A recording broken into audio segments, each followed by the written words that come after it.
let's get into 217. I think we all are aware now, especially with everything happening in the news over the last few weeks, and so well reported by your compadres over there at TMZ.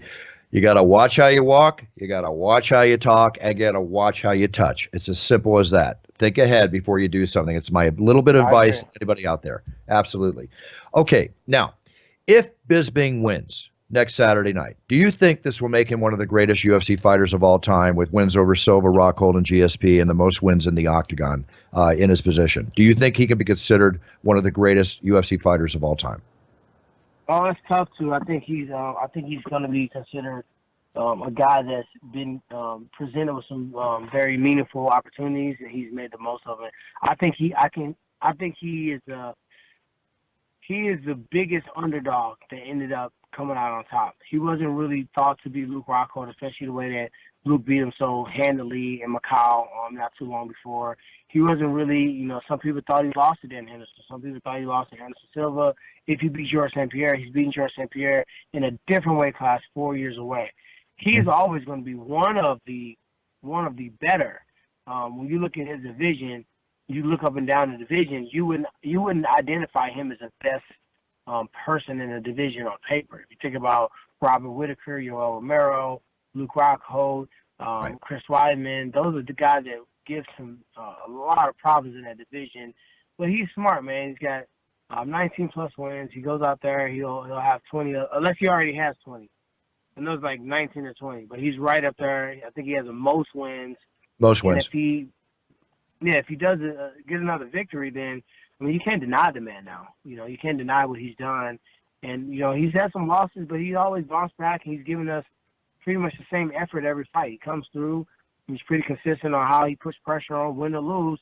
He comes out and fights, and I think that's a category by itself. As far as like the best fighters, when you start saying that, I start thinking about Demetrius Johnson, John Jones, Oh yeah, no, I'm not George saying. St. Pierre, Anderson Silva.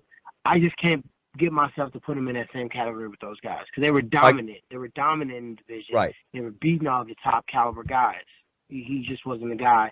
He was winning a lot, but he wasn't beating, Rashad Evans. He wasn't beating, Michelle Sonnen. He wasn't beating Luke Rockhold at that time. Those were the top guys. Well, he'll definitely go down as one of the more popular, more active. And what I've always appreciated about him, he's like a true street fighter turned skilled UFC warrior who somehow digs deep and finds a way to win.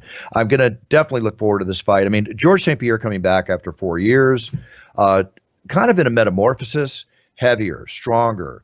It's going to be very interesting to see how fast and how double pumping and triple pumping the jab is coming out. Are we going to see the same George St. Pierre? Is he going to go for the takedowns, try to get Michael on the ground? I'm very intrigued by this fight. Can't wait to see it. It's going to be extremely exciting. If George wins, then now, of course, George being one of the greatest of all time will continue on that trail. And do you think if George loses, he's going to stop, or do you think he'll fight again? Just a guess. I think he'll fight again, but I think it'll be another super fight. I would like to see George or Bisping across the octagon, win or lose. I would like to fight the winner of that fight. I think that if George St. Pierre is one of the best, and he has, the welterweight champion that wants to compete against him, I feel like he should compete against me if he's really back for those reasons. I'm 99% sure that he's back to make money. He was a pay-per-view model. He was a pay-per-view draw. He's done everything in the sport he needs to do. He really has no things from a career standpoint that he's going to come back to make him a better champion or make him a better name. So, therefore, he's coming back basically to say, no, I want to participate in some of this pay-per-view. Exactly. My words, my sentiments all the way through. Let's talk TJ Dillashaw, Cody Garbrandt. By the way, I do hope you get to face the winner of this fight because I think it would be a very commercial success all the way around for everybody. And as always, you know how I feel. I want to see you make the most money every time you step in there and put your blood, sweat, and tears on the line. Now, TJ Dillashaw, Cody Garbrandt. Very excited about this fight. I'm going to let you break it down, then I'll go after that. I'm very excited about this fight. It's two guys. Pardon me, my daughter going to be in the background talking. 1 second, baby. I'm excited about this fight not only because it's crazy to see how these guys are going to compete against each other being they trained. They never really liked each other, which a lot of people don't know. So I'm pretty sure they had some free fights in the gym. But the gym is always different. Some people compete higher. Some people compete lower. Some people compete the same. I'm a person that competes just a little bit better. I train at a high level, but I compete just a little bit better than I train. Some people stink it up badly in the gym and find a way, and they just like these world beaters. Kelvin Gastelum has been on that. He goes out there and he competes at a level that he doesn't train at. And, it just depends. That's a good indicator.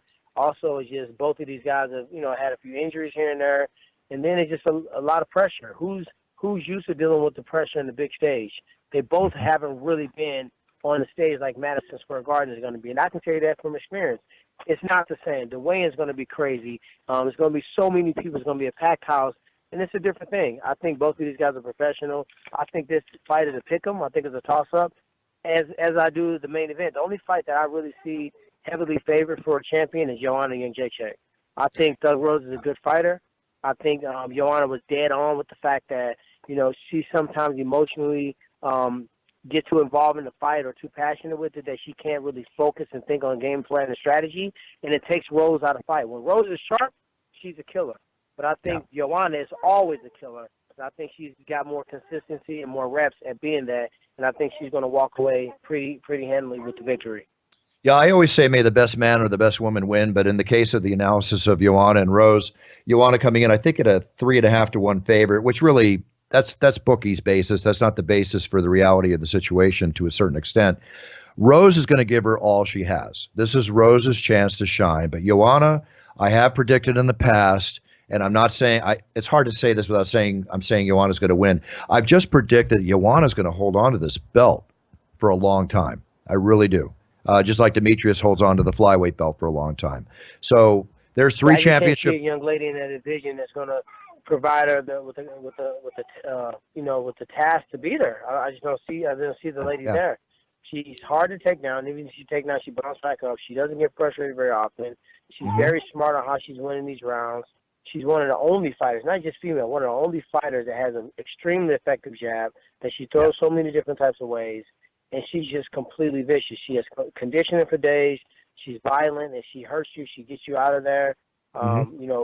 Women in the sport just don't possess the intangibles that she has. Hey, call me crazy, but I actually think that she would be a front runner to capture the 125-pound belt if she moved up as well. I think that she could be a real player at flyweight. Oh, I agree with that.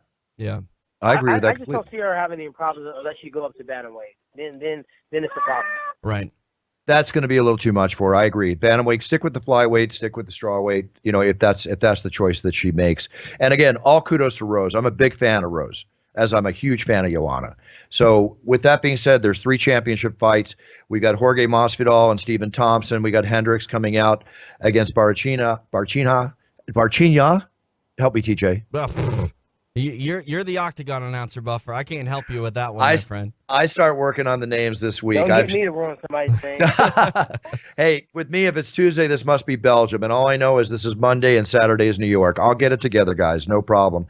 All right, so big show coming up. Everybody, if you're a UFC fan, as I always say on the show, you're not a UFC fan if you don't get this pay-per-view. It's definitely a must watch. So I want to give you guys a fashion statement. Tyron, I'm going to give the fashion statement of the week to Mario Yamasaki. I got in the Octagon in Brazil. I saw these shoes he had on, which I've actually looked to buy myself to wear with my tux. TJ, Tyron, he was wearing $700 Prada shoes by Prada, working the Octagon as a referee. The expense is one thing, but they were the fanciest looking referee shoes I've ever seen. So I'm going to give a kudo to Mario Yamasaki for his fashion statement, shall we say, Saturday night. Tyron can't see it, but you got to give him one of these, Buffer. Doesn't he do that on camera all the time?